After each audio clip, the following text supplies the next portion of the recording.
right, I'm going to begin. For all the deaf viewers here, I want to ask you guys to watch the interpreter, Gabriel Gomez. He'll be interpreting.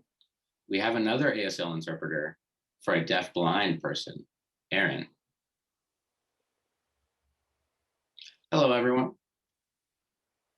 My name is Delbert Whetter. I'm a member of the board of directors at RespectAbility. They're a nonprofit organization fighting stigma and advancing opportunities for people with disabilities so they can fully participate in all aspects of our community. I want to let you know we have live captions available, which you can see by clicking on the CC button down on the bottom of your screen. Or you can view the captions on a separate browser, and there's a link for that in the chat. I want to thank RespectAbility for making this panel possible. And I want to thank the Helen Keller Center for their amazing staff and their support. I want to start by describing my appearance, and I'll ask each participant on our panel to do the same after I share their bios.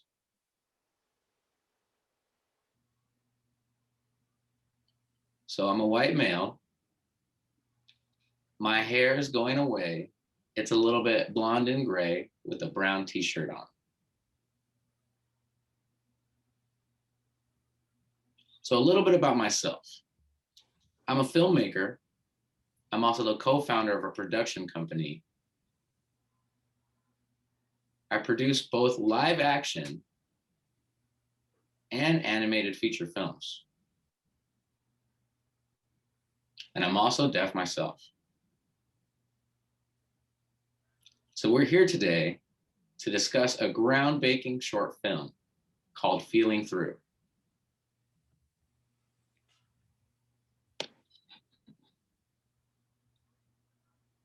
The movie Feeling Through is about a late night encounter on a New York City street that leads to a profound connection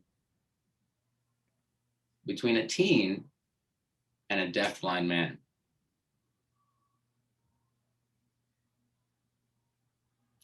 This film is unique because it is the first film to cast a deaf-blind actor in the lead of the film.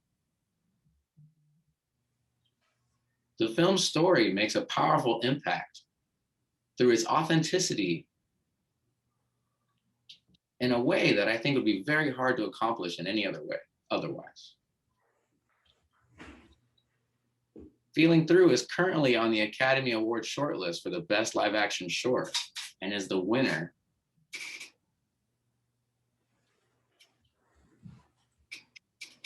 of 17 film festival awards and counting. So now for our esteemed panelists, I'll share their bios. So first we have Doug Roland. He's a social impact filmmaker with a passion for telling stories about individuals and communities that are often overlooked and underrepresented. He is a writer, a producer, and he's the director of Feeling Through. Doug has taken the film around the country as part of the Feeling Through experience. The Feeling Through experience is a groundbreaking and fully accessible screening event, and it's been featured in the New York Times, Fox 5 News, and Newsday. Doug has also shared his experience with organizations, schools, and universities, and has been a featured speaker at numerous events and conferences all over the world. I'm gonna go ahead and ask Doug, will you go ahead and describe your appearance? Hi, this is Doug speaking. Pleasure to be here. Thanks for having us. I'm a white male in my mid-30s. I've got a dark brown beard and short brown hair, and I'm wearing a light blue button-up shirt and a darker blue jacket over that with a plain white backdrop.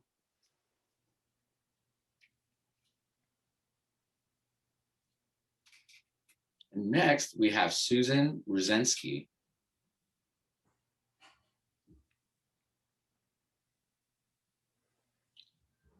She serves as the Helen Keller Services Acting Chief Executive Officer and is the producer of Feeling Through. Susan previously had been the executive director at the Helen Keller National Center. During her 40-year tenure at HKNC, she has led and worked with employees across the organization to implement innovative services to meet the identified priorities of the community. Susan has a high enthusiasm for leadership development and mentoring, advocacy, and working in collaboration with partners to improve and expand service options for individuals who are blind and who have low vision or are deafblind. Susan, could you go ahead and describe your appearance, please? Sure. Good afternoon, everyone. This is Sue. I am a white female. I have shoulder length blonde hair with some gray. I'm in my 60s. I'm wearing red rimmed glasses, a black dress with a black and white scarf, and I have a black background. And it's wonderful to be here this afternoon. Thank you. Thank you. So now I'd like to introduce Robert Tarango. He's the first deafblind actor to star in a film. He became an award-winning actor when he won the jury award for Best Actor at the Port Townsend Film Festival and the Lake County Film Festival.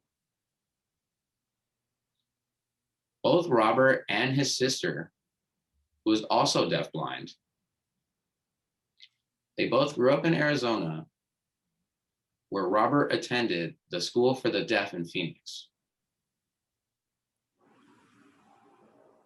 Robert attended the HKNC Comprehensive Vocational and Rehabilitational Program, and after which he was hired by the center to work in the Food Services Department. Robert has worked in the HKNC for over 20 years. Robert, could you please describe your appearance?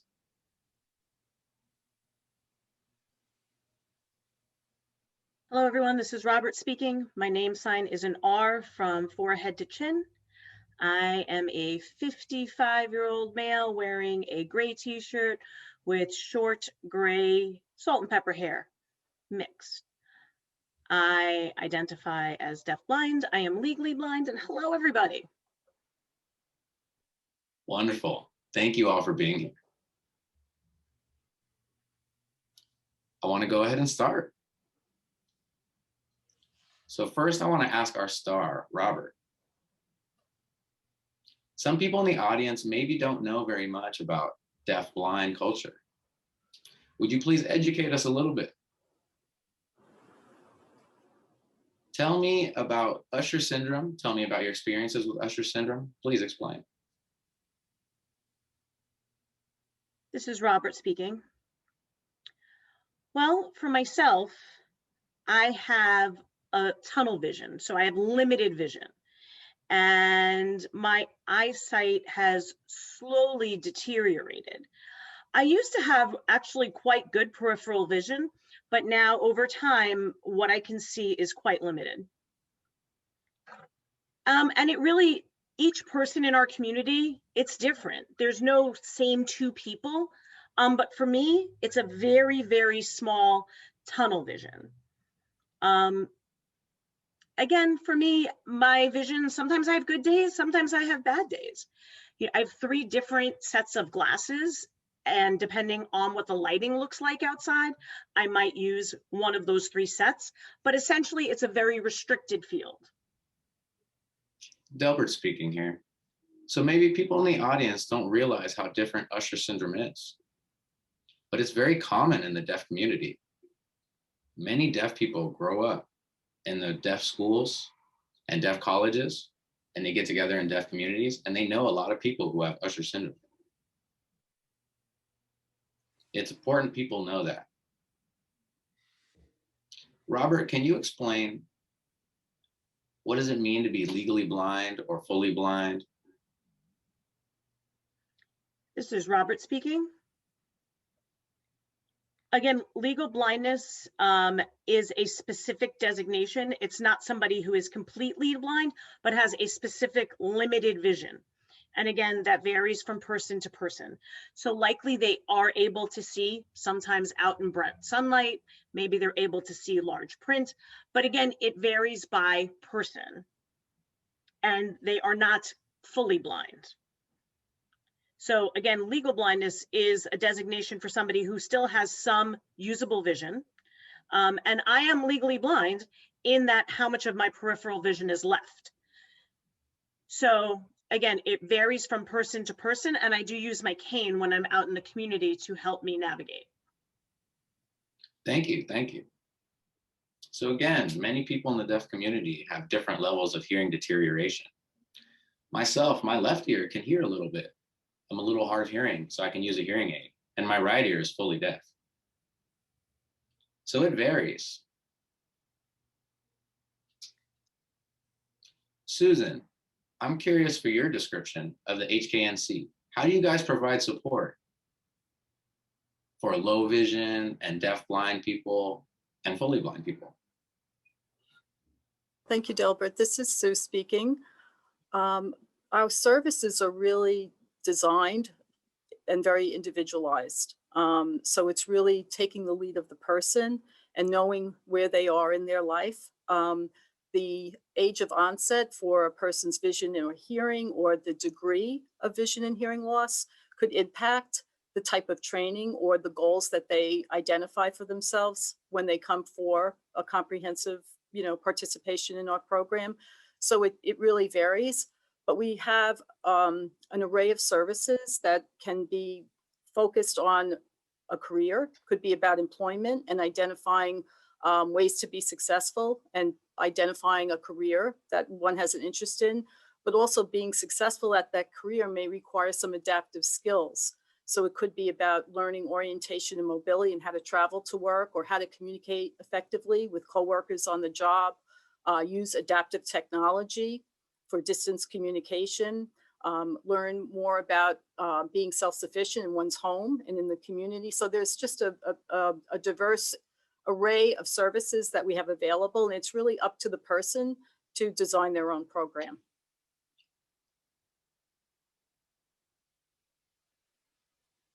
Thank you. I think it's important that our audience understands the background. And now I'm going to jump into the film itself. So Doug, first, tell us how your story came up. This is Doug speaking.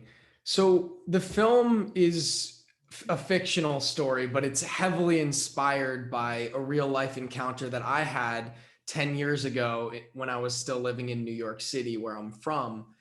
And similar to what you see in the film, I was coming home late one night and I saw a man standing alone on a street corner holding a sign that said, "I'm deaf and blind and need help crossing the street." I tapped him. And again, also similar to the film, he pulled out a notepad and wrote a bus stop that he needed. I took him there and realized a bus wasn't coming for a very long time and wanted to let him know I'd sit and wait with him. And so again, very similar to the film, I just instinctively took his palm and started tracing one letter at a time on it to let him know I'd sit and wait with him. He understood what I wrote to him, and we ended up having a whole conversation that way over the next hour plus of me writing in his palm, him writing in a notepad, and really had what turned into a really personal, beautiful conversation with each other. And it was something that it was an experience that really stuck with me and informed me in a lot of different ways. And shortly after, I knew that I needed to find some way to capture it in a story to share it with other people. And that's what ultimately turned into Feeling Through.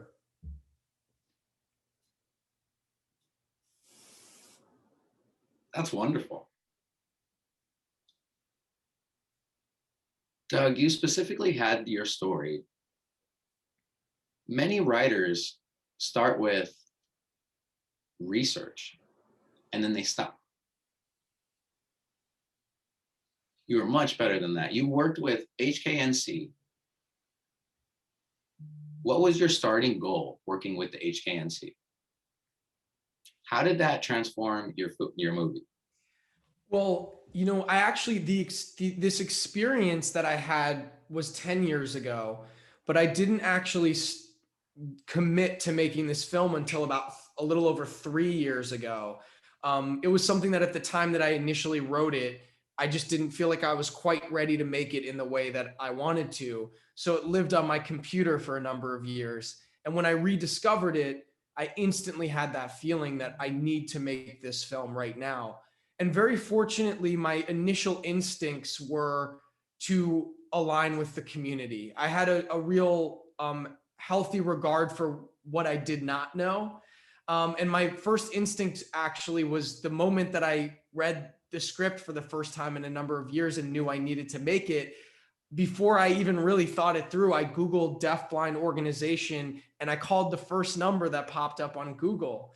And when I was explaining to this man who works in deafblind children's services in the Bay Area, but was just the first number that popped up on Google, I was explaining to him the experience that I had, the film that I wanted to make. And then on the spot, I said to him, and like, I feel like I want to cast a deafblind actor. Is that crazy? Because at the time I only had met Artemio. I still knew very little about the community. And he goes, no, that's not crazy at all. You should reach out to the Helen Keller National Center.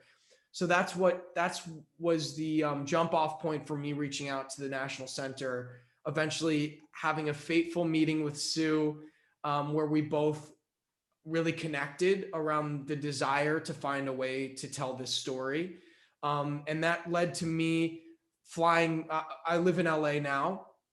So that led to me flying back to New York and going up to the National Center, which is in Long Island, many times, getting to connect with the students there, the staff there, and then also getting to know the local community in Los Angeles, going to the Braille Institute, getting to know the instructors and students there, sit in on deafblind classes there, go out to a deafblind living facility near where I live in Los Angeles, meeting a lot of the residents there, and really just had about a good 8 or so months of getting to really connect with the community before we actually shot the film.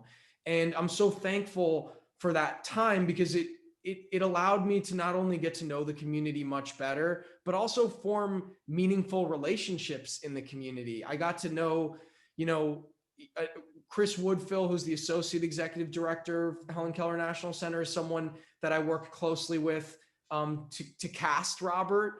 He's deafblind himself, and a number of other people in the community who were really supportive and really embraced what we wanted to do, and that I got to know on a personal level. And that was really invaluable because there's so many micro, tiny little decisions that you make throughout telling a story, and having a much greater connection to the community and working alongside the community every step of the way helped inform a lot of details of the film that might not have been accurate had that not been the case.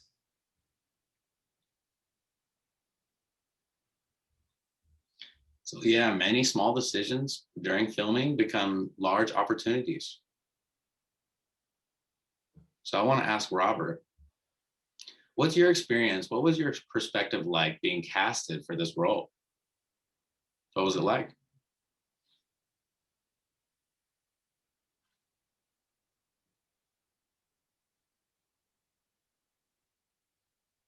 This is Robert speaking.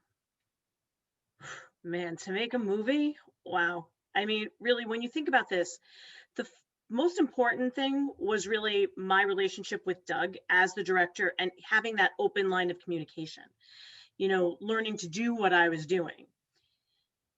For myself, I'm like, really? You want me to be an actor in a film? And, he really worked with me, and we set goals and things that I needed to do to accomplish how Feeling Through was actually created. And one of those was having interpreters at the ready. So if there was something that needed to be explained, we had interpreters ready. And we were really able to bond through that experience, not only with Doug, but through the entire team to ensure that there was no breakdown in communication. So it was really easy for me to understand the process and what was going on, regardless of my being deafblind, because I had the interpreters there who would hone in on salient points that I needed to be conveyed. And that's what made it all work. Delbert speaking here. So Robert, you realize you made history being casted, or did you not realize till later that, whoa, I'm the first deafblind actor in a leading role? This is Robert. Yeah, I think it's actually pretty important for people to realize that deafblind people can do it and that I am an actual deafblind person. And we want people in the world to know who we are and how we live and breathe and do. And this is critical for doing so. Not casting somebody who is hearing to act like a deafblind person, but to have a real deafblind person that people can go, huh, that's real life. That's what their experiences are. They've lived this. And again, those are the things that I myself, as a deafblind person, learned at Helen Keller to become independent, to take all of those skills and then go use them. Delbert speaking. So now, Susan, after you've made the movie, I'm sure a lot of people have come and talked to you. I have a movie, or I have something about a deafblind character myself. What do you tell them? This is Sue. You know, I hope people do come and ask that question, because I hope there are more opportunities like this one and more movies made. And Robert keeps on going with his new career. So I would say to those, you know, who have a work of art like Doug and have the best intentions to let's work together. And how can we make this happen? How can we support you, provide you with any, you know, tools or resources and information? So this is Delbert. So one thing I want to point out, and the wonderful thing about you casting Robert, he's not acting like he's deafblind. You casted him because he is a deafblind character. That's different. Robert performed a character. Many times movies don't understand that. There's a difference.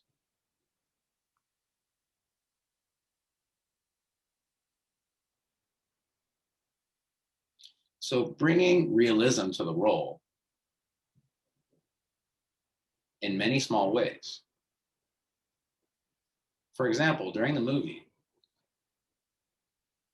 the first time you see Artie, his character, he's standing there. And he's standing with confidence, self-acceptance. If the actor themselves wasn't deaf-blind, maybe they would be tempted to act lost or confused. Maybe they'd be scared. Robert didn't act like that.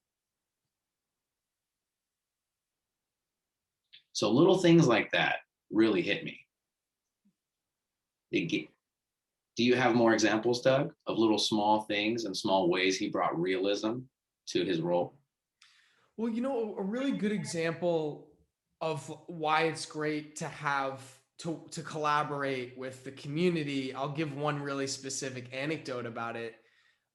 There was, when we were shooting that initial scene where Tariq meets Artie, and Artie has to, you know, he has a backpack on, he has a cane, he also has to write in a notepad. He had a lot of things in his hands, and we were struggling a little bit figuring out how to do all the business. And someone on set suggested, oh, what if he just hands the cane to Artie hands his cane to Tariq, just so he has more, you know, so he can use his hands to write. And we were gonna explore that, and someone who knew better on set said, no, someone who's deafblind would never hand their cane to a stranger like that. And I think that's just one of a number of examples of why it's important to have a collaboration like we did, because, you know, when you're on set and you need to make changes on the spot, you're that much more likely to make an inaccurate choice if you don't have other people around who can inform you on what is accurate. So that's like a really great example of a moment where, I was fortunate to have a team around me who could help inform me in the places that I needed to be informed. That's wonderful. So Robert, so when you were acting with your actor, he'd never acted with a deaf-blind person before. How did you approach him? How did you teach him how to act with you?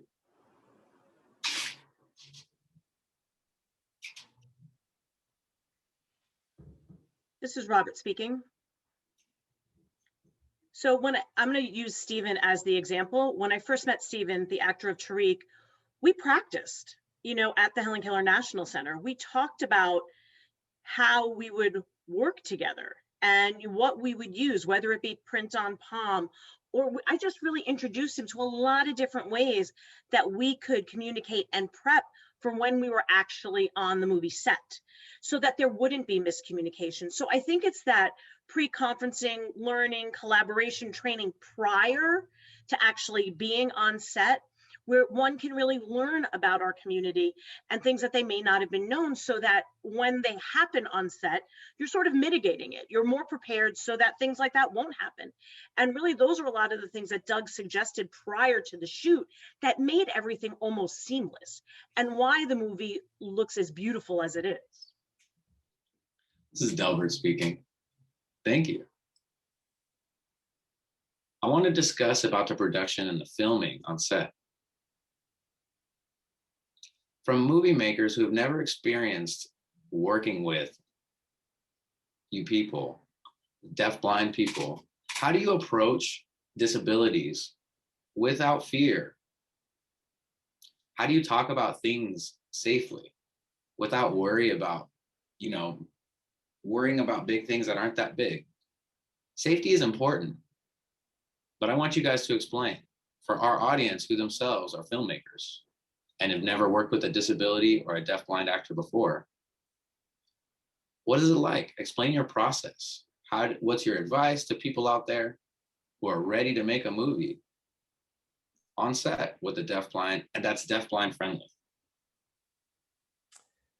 Well, this is Doug speaking. I'll start off by saying that, there's a couple key things to keep in mind. And I think first and foremost is, as storytellers, we have an obligation to accurately reflect the world around us. Even if you're telling a fantasy movie or a sci-fi movie, there's still a responsibility to have it in some way, even if it's in a metaphorical way, in genre films, represent the world we live in. And a huge part of that is understanding that, depending on what numbers you go by, as many as a fifth to a quarter of the people on this planet are part of the disability community, and that those people need to be represented on screen. And then beyond that, I think there's the very simple understanding also that even if you don't have a lot of experience with the deafblind community or other disability communities like I didn't prior to this experience, that they're people just like anyone else. So if you approach someone with respect like you would anyone else, that's going to take you a really far way as you learn more about in my case the deafblind community. And I also found that coming in with good intentions and a willingness to learn is really most of the battle, because it's even if I were initially to maybe say something or not understand something about the community, I always found that people were more than happy to inform me or dialogue with me so that I could understand those things, because they understood that I was coming with pure intentions and a real desire to actually do this in the right way. So I'd say that makes up for whatever lack of knowledge you might have at the beginning of the process. So don't be scared. Robert, I'm sure, has something to say about this. He says some beautiful things about not to be afraid of the deafblind community if you're not familiar with the community, but certainly don't be afraid just be really clear on your intentions and your willingness to learn. And that'll really take you most of the way. I mean, on top of that, the last piece is it's really important to align with people that know more about whatever community it is that you're working with, if you're not that familiar with it. And that also can help. In our case, it was invaluable to have the interpreting and communication team that we did to help facilitate communication. And again, to have people from Helen Keller National Center be a part of it throughout each step to make sure that it was authentic. But first and foremost, it really don't be afraid. Don't be intimidated. Just be willing to connect with other humans and learn. It's Delbert speaking. Yeah, it sounds like it's important that people understand not to be afraid. When you come from not knowing, the best way to deal with not knowing is to ask. Ask the question, have a partnership. HK, the Helen Keller National Center, and asking the deafblind actor himself, Robert, and he'll explain. Your unknowing is gone, and there's less fear now. So, Robert, if you had a different director in a different movie and someone who wanted to work with you, and they asked you, how can I make their film deaf-blind friendly? What should they do?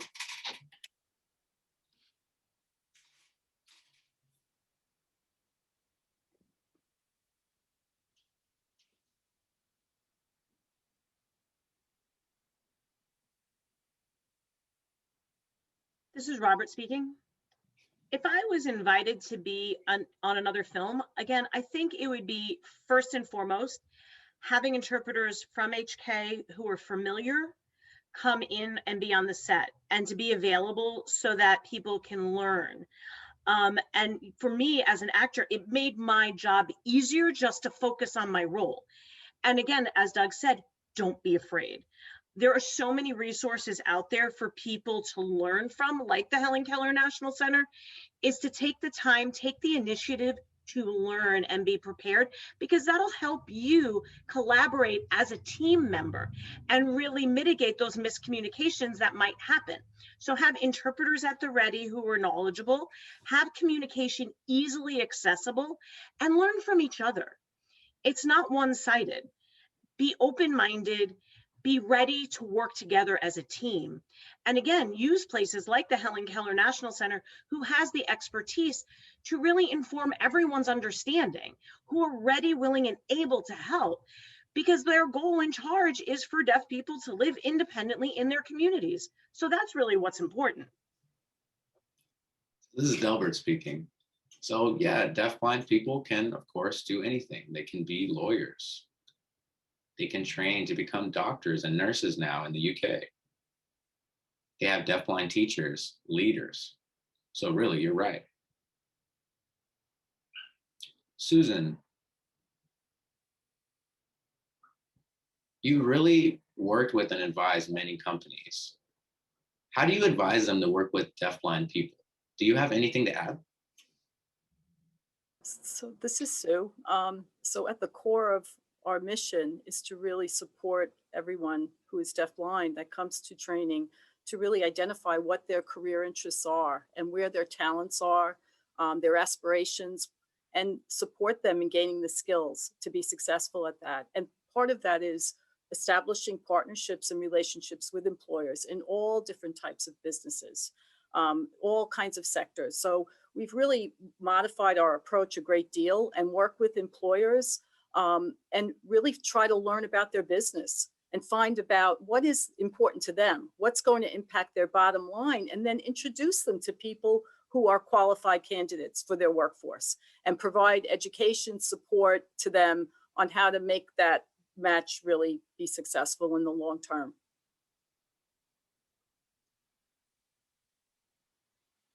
This is Delbert speaking. Thank you. Doug, you know, Robert is the first deafblind actor in a leading role. So, whoa, you guys made history there. You're also the first-time director that directed a deafblind actor in a leading role. So I'm curious, what was your process for the audience who's curious how to work with a deafblind actor? Can you explain your process? What did it look like? Help us understand. Sure. This is Doug speaking. So again, to reiterate some other things we talked about earlier, it was really important to have a great communication team. You know, Robert mentioned this in his previous response, but when you're finding a communication team, it's ideal to have the interpreters be familiar with the individuals that are communicating. So in this case, we were really fortunate because our interpreting team knew Robert very well and then got to know me very well throughout the process. So that's something that really helps facilitate smoother communication when the interpreters know the subjects and the subject matter being talked about. So it was really fortunate, again, to work with Helen Keller National Center and have a core team that was really dedicated to this throughout. Beyond that, you know, again, working with HKNC, I got to know about other accessibility considerations on set. You know, Robert described his vision earlier, and you know, so Robert's someone who, under certain lighting conditions, can relies on his vision, and at night he's completely blind. And we were shooting almost entirely outside at night, so we knew ahead of time that in order to facilitate communication in the best way on set, that we needed to create certain lighting setups that were just for communication, not for the actual shooting, but just to help facilitate communication. So that was another place in which it was invaluable for us to learn about all of this and plan for it ahead of time so that we were prepared when we were on set. So there were a lot of details like that where it's getting to know Robert, getting to know what accessibility needs we needed to have figured out ahead of time. And then from there, you know, it was a lot more about Robert being a first-time actor than him being a deafblind actor, because that's, you know, kudos to Robert for doing such a great job his first time out of the gate, because it's not an easy thing to do. So a lot of it from there was working with Robert, you know, to have him just take ownership over this role and know that he was the right person to be playing this role and really to embody that. But, you know, again, it's all about preparation and having the right team to help you understand what it is that you need to prepare for. You know, something that's come up a lot in talking about this is that, you know, I think it's a mindset thing too, and a mentality, because I think someone looking from the outside in who might not be familiar with working with someone with a disability might think, oh, so many more things to have to worry about or take care of. And really the reality of the situation is filmmaking is hard no matter what kind of film you're making. And there are so many considerations regardless of what film you're making. Rather than look at this as like an additional obstacle or impediment, I say embrace it. Just get the right people to make you, like, help you understand what it is you need to do. And it's really not that different from planning other elements of a shoot. And one step further from that is, and Delbert, you mentioned this right off the top in a really great way. Ultimately, the film, what is so special about the film is inextricably linked to Robert being a part of it. And specifically Robert being there and breathing life into this character, and all of the things that brought us together as a crew and as a cast, in it being a very new experience for everyone else on set, that breathed a new life and a new energy into the shoot that wouldn't have been there had Robert not been there. And it wouldn't have been as good of a film had he not been a part of it. So I say, not only change your mindset to embrace these new considerations if it's the first time for you, but also understand that if you do embrace it, your film's going to be much better for it. This is Delbert speaking. Thank you. So one thing I noticed, you guys were very successful in filming. In TV or in movies, just dealing with people, it's not limited to once and that's it. once you deal with an actor, they're in. Not only the person, but the organization, the community, and you continue before filming, during filming, after filming. I've noticed in a lot of dealing with people, you've given a lot of confidence. And what is that confidence doing to help your film?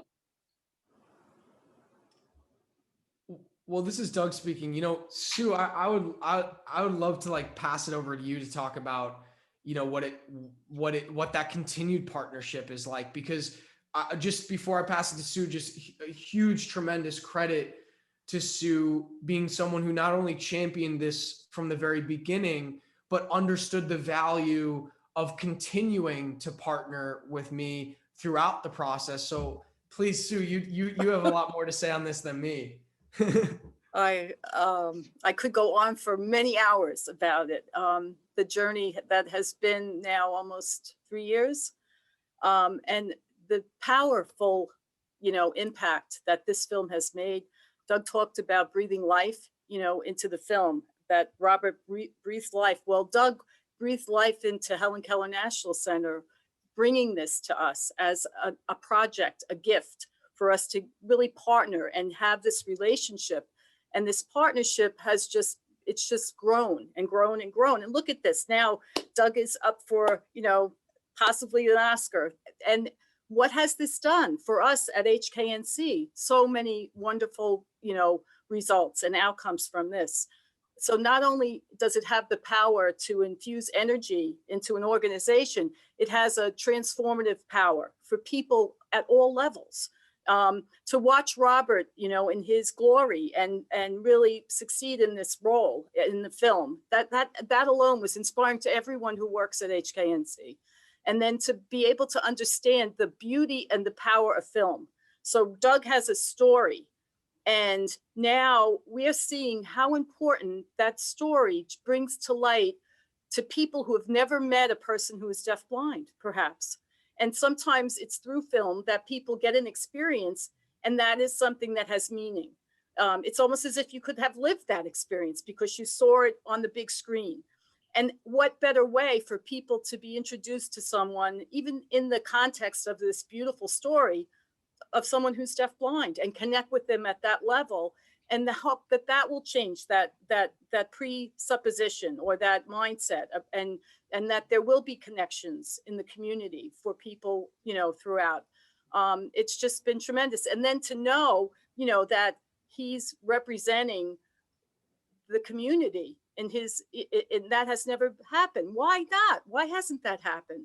So to be a part of that, breaking that barrier is so exciting to us. And I thank Doug every day, and I thank Robert for letting us just be a part of this whole thing, because it's really been so meaningful to all of us. So this is Delbert speaking. That's wonderful. I'd love to follow up on that. Really, the authenticity helps so much. Not only the research, the acting, but also when you guys release and you show the movies. I want to ask Robert, what's your experience like going and sitting and speaking and showing this movie at different places all around the world? Do you enjoy the experience? What's it like?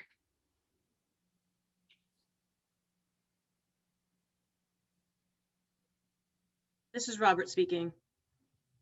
It's been an amazing experience. I still remember the first time sitting in the audience. I mean, the impact of that, you know, people were looking at me, an actor, but me as a person watching the film for the first time. It's like, wow, yes, look at all of these people watching this film. And then when it was over, being part of the panel and answering those questions, and people just saying, is this your real life? And I'm like, yes. That kind of impact is amazing.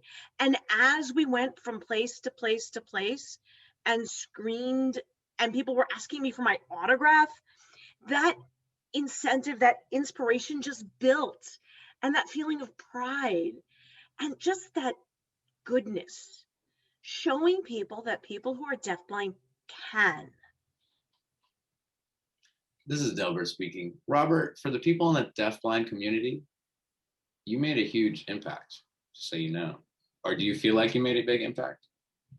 Yes, this is Robert speaking. I think that when people see a deafblind person on the stage or on the screen as a deafblind person, they're finally cheering. They're like, yes, it's us. And to be that person is amazing. To recognize that it is authentic, that I am deafblind, and that people can meet me. Deafblind people, when they meet me, the hugging and just the enthusiasm for seeing themselves represented is amazing. And for me, I'm like, come on, there's more of us out there. This is Delbert speaking. That's right. I'd like to tell everyone in the audience a secret about authenticity in movie making. And authenticity inspires trust. When the audience watches your movie, and they will be more into your movie. That's why authenticity is successful in film. So now we're getting close to our time. So I'd like to start with some Q&A, if you guys don't mind. So one question says, I myself am a writer. I've seen films, seeing this film made with a deafblind character is amazing. I'm struggling with writing to tell a story about a character who's deafblind or has another disability without making it look inauthentic. How can I write a creative story that feels authentic and honest and doesn't feel like? Well, this is Doug speaking. That's a really great question. I think first and foremost, fortunately, there's a lot more focus right now in mainstream storytelling on including not just characters, but narratives of people with disabilities. So I think as the mainstream language evolves in that space, there'll be the ability to have even more and more nuanced stories. So that's a good thing as far as where we're moving.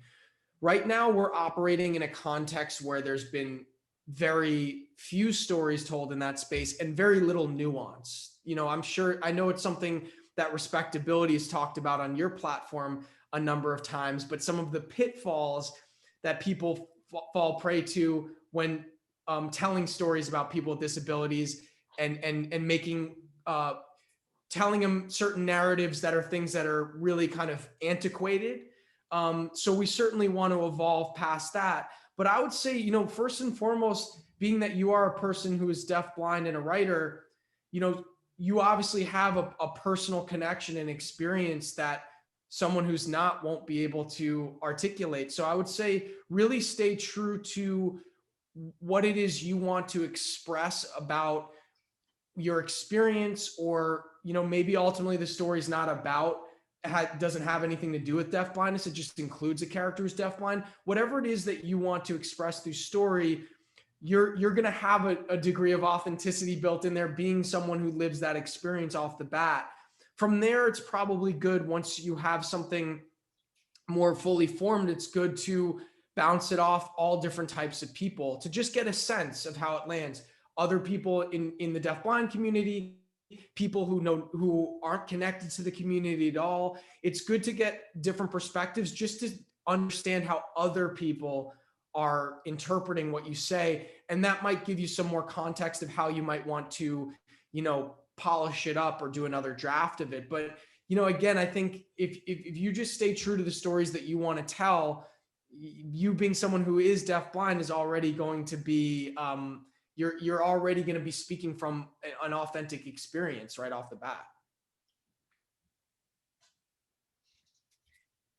This is Delbert here. Thank you. I have a short question. Where can I find a movie? I'm asking the panel, and put in the link. Please put it in the chat link. But where can I watch the movie if I haven't seen it yet? Yes. So sorry to interrupt. Just for people who asked, and I know there was another question about this. If you go to feelingthrough.com, you can see not only the film, But you can also see the supporting documentary called Connecting the Dots, which tells a little bit more about the origin story, follows the process of me aligning with Helen Keller National Center, with us casting Robert, and also our year-long search for Artemio, who's the man in real life that I met many years prior. And I know someone's asking this as well. There also is an audio descriptive version on our website, feelingthrough.com. And just to note that as well, before we ever showed the film in a film festival or any other space, Sue and I worked together to create a fully accessible screening event called the Feeling Through Experience, which is what we were taking around the country, first in person and then virtually, which included Feeling Through, the supporting documentary, and a panel discussion and Q&A with the deafblind community. And we would have as many as 50 interpreters and support staff at an individual screening to provide that one-to-one accessibility, as well as have audio description available, and a number of other accessibility features to make it accessible to anyone who wanted to experience it. So that's been something that's been there from the very first screening we've done, and has been a hugely important aspect of bringing this film out into the world. This is Delbert speaking. So the social impact on movie makers because of COVID is huge. So it's a great place to show movies at movie festivals. But many film festivals aren't accessible. So I feel like that's starting to change. And now we're in COVID again. So recently, Sundance Movie Festival showed everything online.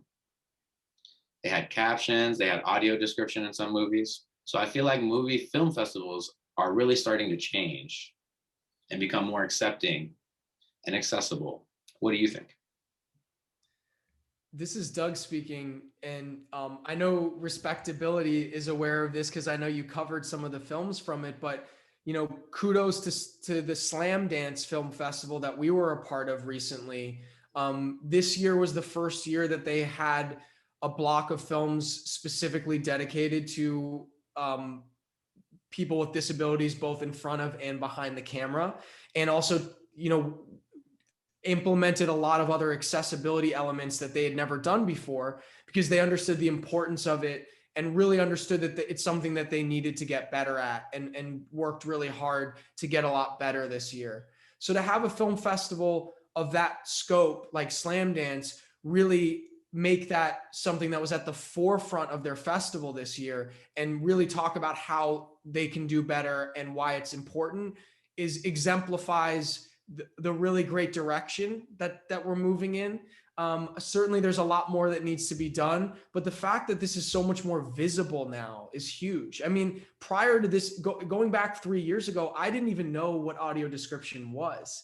And now it's something that's so much more talked about in the mainstream. So many more filmmakers understand why that's important.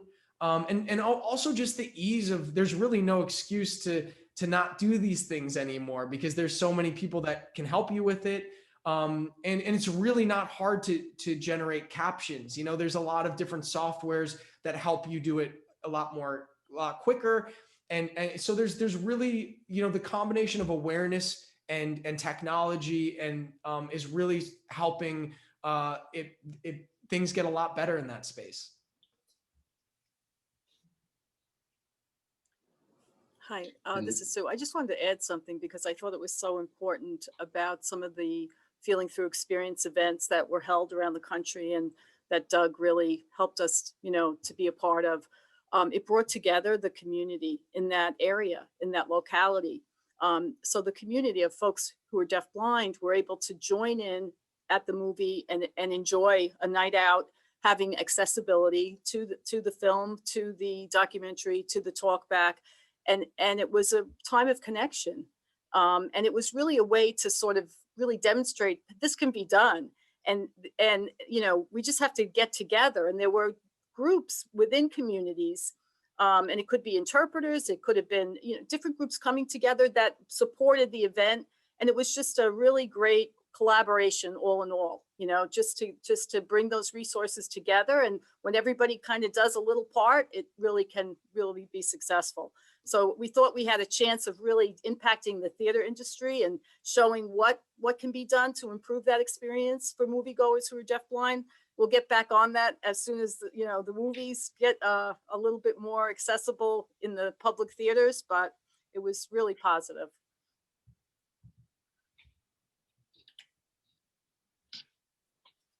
Delbert speaking here. So one of the most important things about the social impact of the film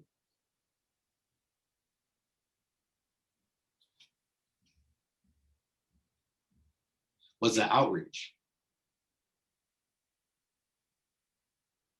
You guys got continued feedback from everyone in the audience and the community too.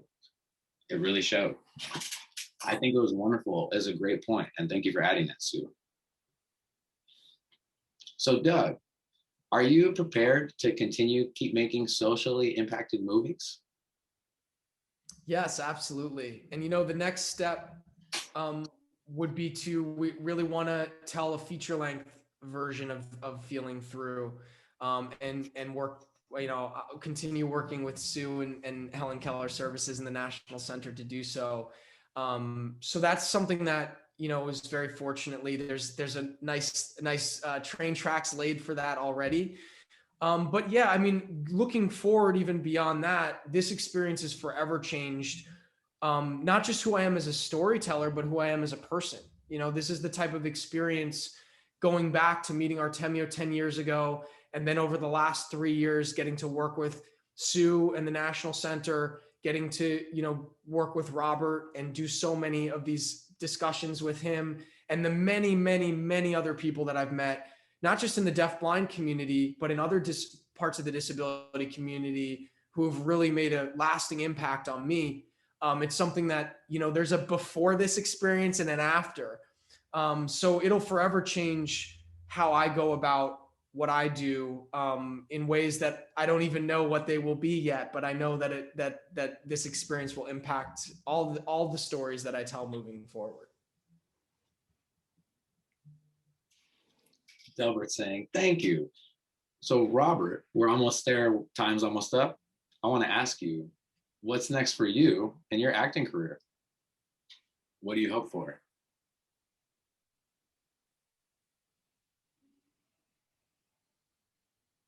This is Robert speaking. I hope and pray that Hollywood will see Feeling Through. They will recognize what deafblind people can do, and that I'll have the opportunity to act in more and more productions. That's really my hope, but really not only for myself, but what I really hope for is that the public at large will encourage other actors like myself to take part. Delbert saying, wonderful. Sue, what's next for you and what's your goals? Oh, I just hope, if Doug will, partner with us again in the future, we'll be there 100%. So we look forward to his success, and that has been part of ours. So thank you.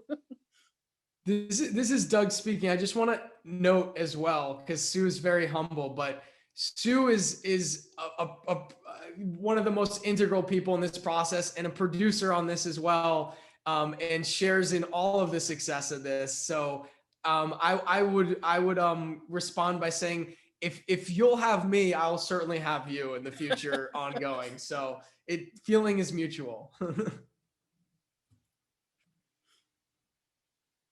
And Delbert saying, I think Hollywood will see more of you three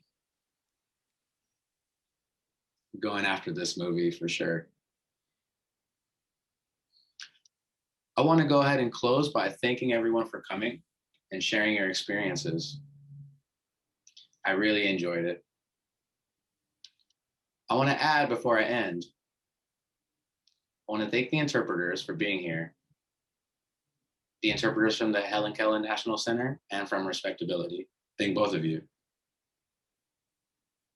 I also want to talk about, for those we have an exciting opportunity in the program in the summer.